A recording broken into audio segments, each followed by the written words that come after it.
Olá, queridos irmãos, amadas irmãs, a paz do Senhor Jesus esteja sempre com todos vocês. Hoje, sexta-feira, dia 13 de setembro, estamos na 23ª semana do Tempo Comum e meditaremos no Evangelho de São Lucas, capítulo 6, versículos 39 a 42.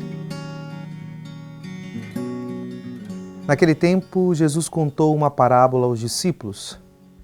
Pode um cego guiar outro cego? Não cairão os dois num buraco?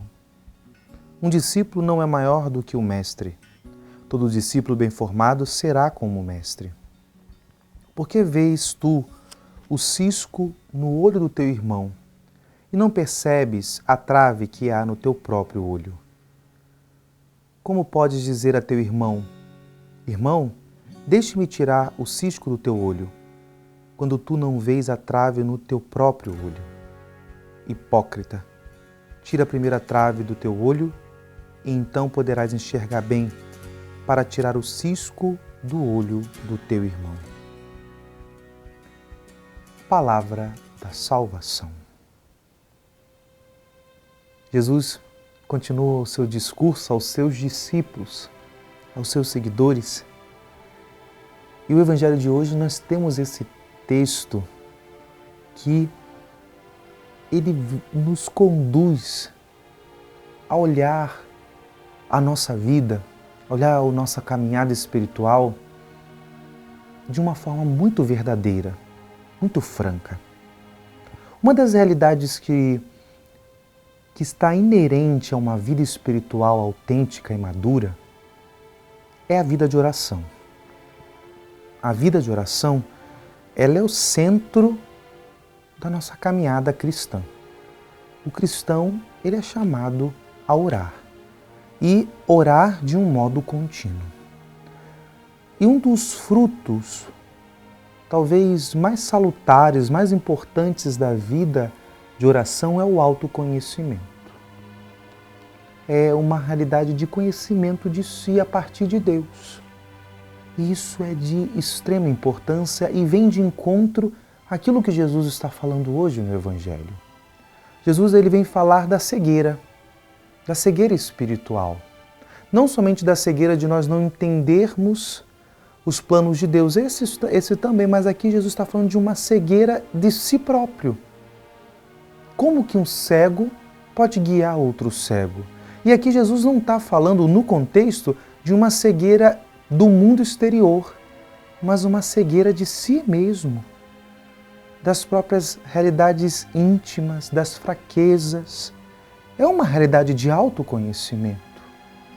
Porque muitas das vezes, por nós não sabermos lidar conosco, por nós não nos entendermos e entrarmos nesse processo que é difícil, é intenso, é dolorido, nós fazemos mal às pessoas. Porque se nós não encararmos as próprias realidades de falta, de ausência, as realidades de conflito interior, muitas das vezes nós estamos projetando, culpando as pessoas de coisas que nós somos responsáveis. E aqui Jesus fala claramente da realidade do julgamento, do querer ver a trave no olho do outro, que parece para nós sempre as fraquezas do outro, os pecados alheios, eles são muito mais evidentes do que os nossos próprios.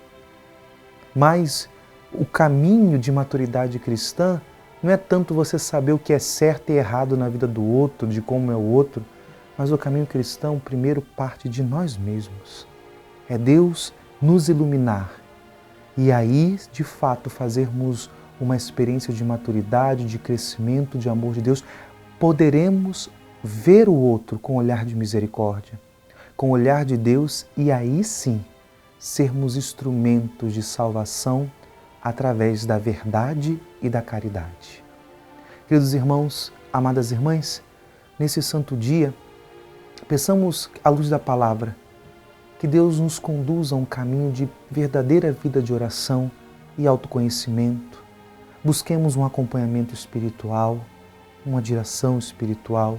Busquemos crescer nessa realidade para que nós possamos, na graça de Deus, fazermos uma diferença salvífica na vida do outro. Que nós não sejamos pedra de tropeço, pessoas que só vivem ferindo os outros, julgando os outros, mas, de fato, numa conversão pessoal que parte do autoconhecimento, possamos ser instrumentos de salvação e que saiamos da cadeira de juiz. Quando nós fazemos, de fato, um caminho de autoconhecimento, nós entendemos que o julgamento muitas das vezes é mais uma defesa nossa, uma proteção para as nossas carências, para as nossas inseguranças. Muitas das vezes o julgamento é uma forma da gente se esconder, da gente condenar do outro aquilo que a gente não suporta em nós mesmos. E esse é um caminho tão danoso para nós e para aqueles que estão à nossa volta.